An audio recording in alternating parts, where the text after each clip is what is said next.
Hi all, I'm Dr. Trisha Peach, host of the Kidmin Ninja. I am posting this as a blog and also as a vlog. Some of the things that we kids pastors, Kidmin leaders hate to hear. So there's certain things that just really aggravate us Kidmin leaders. I'm wondering, have you heard any of these and which ones did I miss? All right, jump right on into it. We all have our pet peeves, but all of these that I'm about to share, I really did, I have heard and more than once. Okay, number one, he's not really that sick and it's not contagious. He got it at daycare. You're a church, you have to take him. You're about mercy.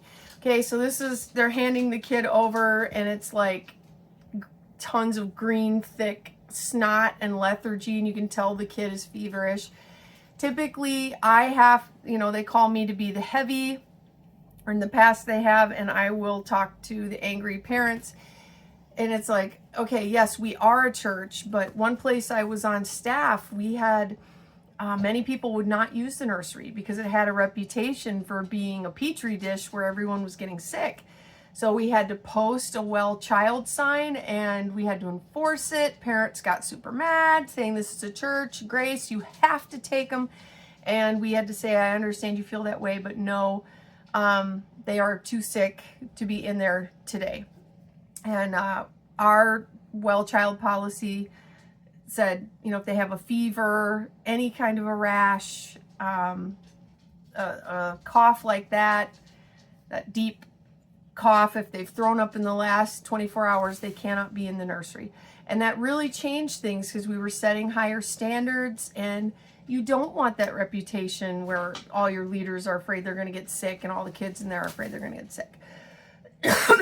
Number two. Yeah, I'm fighting a cold right now. Can you tell? But all the kids around are sick. I think all the schools, everybody's sick. Number two. So this one happens when you're asking people to help in kids ministry and they say something like, well, I used to do that. So I did my time when I was young, like it's prison, like they're going to prison. Kids ministry is the parent's job. Okay, that's partially correct. So what they're saying is I did it when my kids were young, so I did my part. I'm over it. Now it's this parent's job. I would say that according to Deuteronomy 6, children's ministry is the whole church's job. It's all of our job as a church community to make sure these kids know about God and know God. But I would also say, what about all the kids that don't have believing parents? So they'd probably say, well, you have to focus on the parents becoming Christians.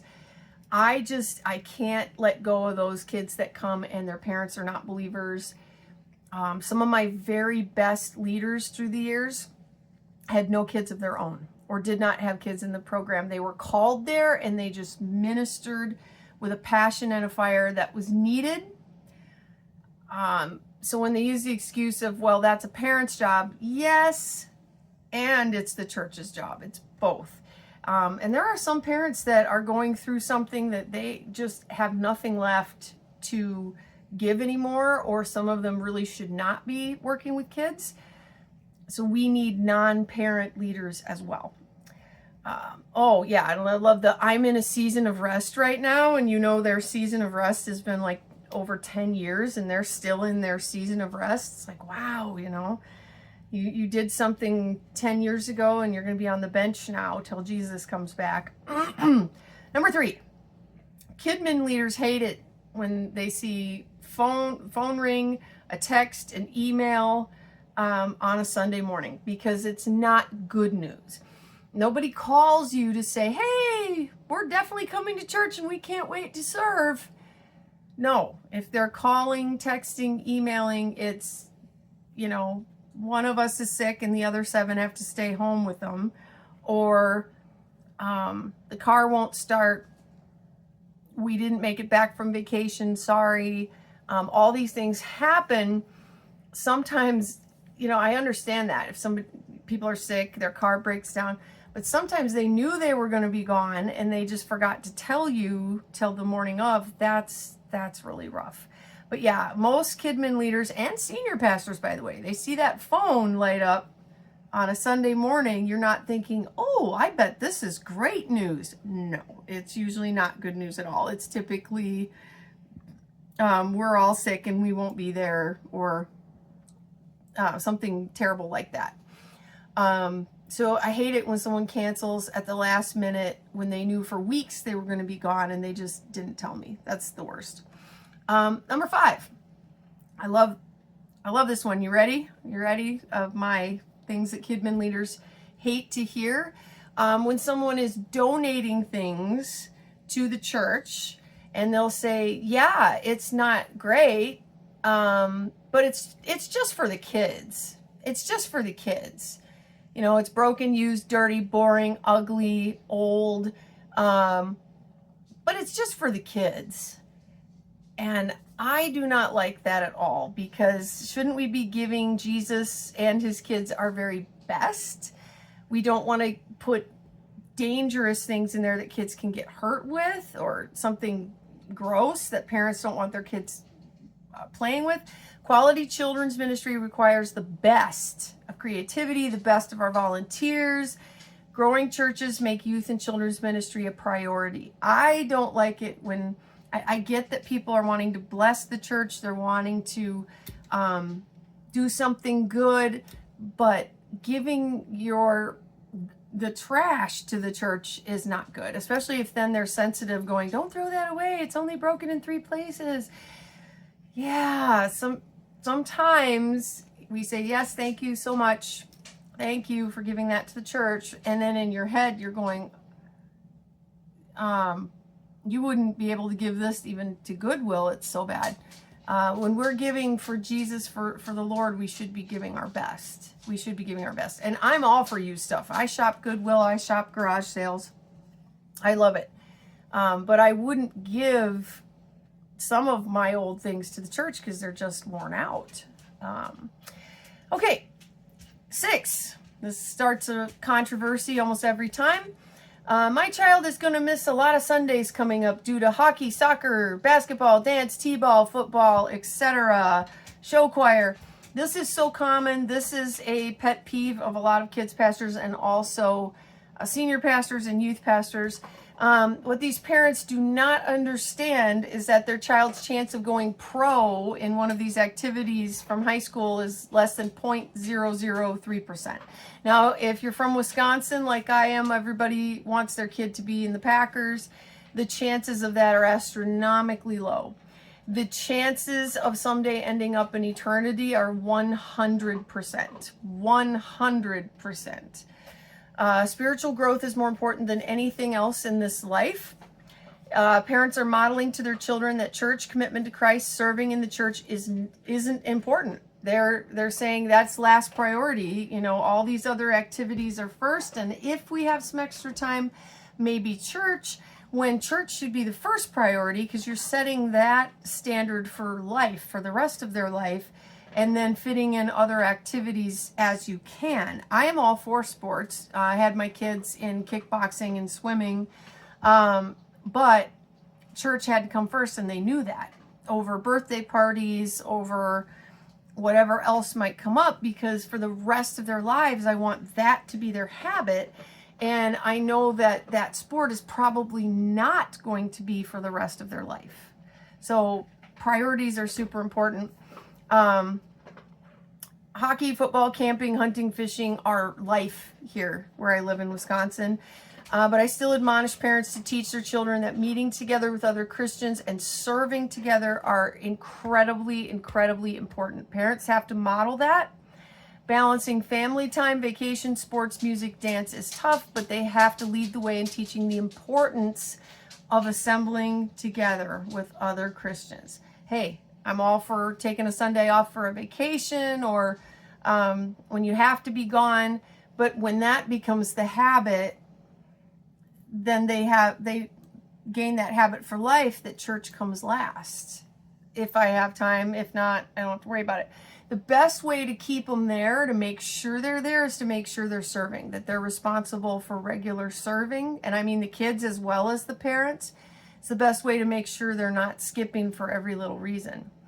Number 7, that kidmin leaders do not like to hear.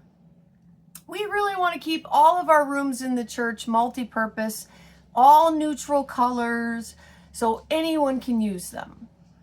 The reality of the statement is that all rooms of the church then are geared for adults. Every room in the whole church is geared specifically for adults.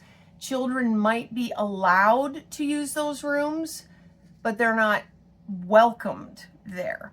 So this is light years away from a church that wants more kids and families. We expect children to meet in rooms and be excited to meet in rooms that are geared for adults. That's completely opposite of what they would do with McDonald's and their Playland or Nickelodeon or Disney XD, where they are specifically going after those kids. They're not just tolerated, they are welcomed. They make it clear, we want your kids here. I would just like to say, it would not kill any adults to meet in a room themed for kids. It won't kill them at all, I promise. We had an adult group, a large adult Bible study that met in a Jonah themed room, and none of them died. And in fact, a lot of them liked it. They thought it looked cool. They're like, oh, this is what my kid is in. And I thought, we're the adults. Shouldn't we be able to meet in rooms that are themed for kids? Why are we expecting the kids to always meet in rooms themed for adults? It seems like we adults could stretch a little bit here in order to welcome kids into our church. It will kill your church if you don't reach children and families for Jesus. So the only churches growing right now, as you know, most churches are in decline in the U.S., but the ones that are still growing are targeting kids and families. And targeting them means welcoming them in, and keeping everything beige is great for the adults and the seniors. It's not great for the kids, which means it won't be great for the church in the long haul. Last one, number 8. You are needed for a situation in the preschool room. Okay, again, your team will not be calling you on the radio or your cell phone to tell you how awesome their craft turned out today. If they're calling you, it's bad.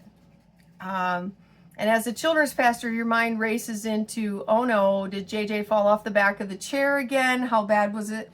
Who put a crayon up their nose? Is the parent on site like they're supposed to be? I bet Jaden puked. He was looking a little green. Oh no, I hope they didn't use the pretzels. They were supposed to use the gluten-free goldfish. So your mind races in 100,000 ways, and there's always some injuries that happen in the toddler room and the pre-K room more than the elementary room. So when you get a call, you're like, oh no.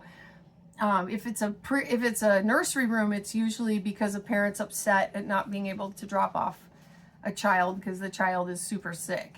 So I usually know more of what I'm getting into, not always, but how about you? These are some of my pet peeves, the things that I hate to hear that I've heard so many times.